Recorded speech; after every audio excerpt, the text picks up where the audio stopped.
Viewers, இது மகேந்திரா ஜைலோ. கஸ்டமரோட complaint AC chillness ரொம்ப நாளைக்கு வரமாட்டேங்குது சார், ஏசி கேஸ் லீக் ஆகிடுது அப்படிங்கிறத கஸ்டமரோட கம்ப்ளைண்ட்டு. ஏசி கேஸ் லீக் ஆகுறதுங்கிறது எந்த இடத்துல லீக்குங்கிறது கண்டுபிடிக்கிறது ரொம்ப ரொம்ப ரொம்ப சேலஞ்சு.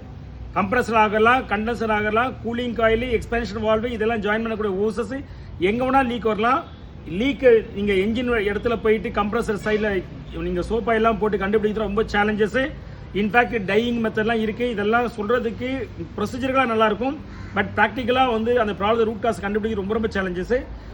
ஜென்ரலாக பார்த்தீங்கன்னா அவுட் ஆஃப் 20 காசில் ஒரு 19 காரு கூலிங் காயில் தான் லீக் வரும். அதனால தான் இப்போ நம்ம டேஷ்போர்டு பிரிச்சிட்டோம். இப்போ டேஷ்போர்டில் பிரிச்சதுக்கப்புறம் கூலிங் காயில் லீக் வருதான்னு செக் பண்ணி பார்க்குறதுக்கு காதை வச்சு பார்த்தா தெரியும் நமக்கு. இப்போ அங்கே காதை வச்சு பார்த்தீங்கன்னா அப்படின்னு சவுண்ட் வருது.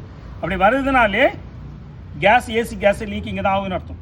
ஒருவேளை இங்கே அந்த மாதிரி சத்தம் வரல, லீக் வரலன்னா அப்படின்னா மட்டும் நம்ம என்ன பண்ணலாம், கம்ப்ரஸர் கண்டென்சர் சைடில் போய் செக் பண்ணுறது சென்ஸு. சரிங்களா? இப்போ எப்படி குயிக் ஷார்ட்டாக நம்ம பார்த்தீங்கன்னா லீக் செக் பண்ணுறது மெத்தட் அப்படிங்கிறது, அதாவது எந்த இடத்துல போய் ஃபஸ்ட்டு பார்க்கணும் அப்படிங்கிறது உங்களுக்கு புரிஞ்சுக்கணும்னு நினைக்கிறேன். நம்ம சேனலை இன்னும் நீங்கள் சப்ஸ்கிரைப் பண்ணலாம், ப்ளீஸ் சப்ஸ்கிரைப். தேங்க்யூ.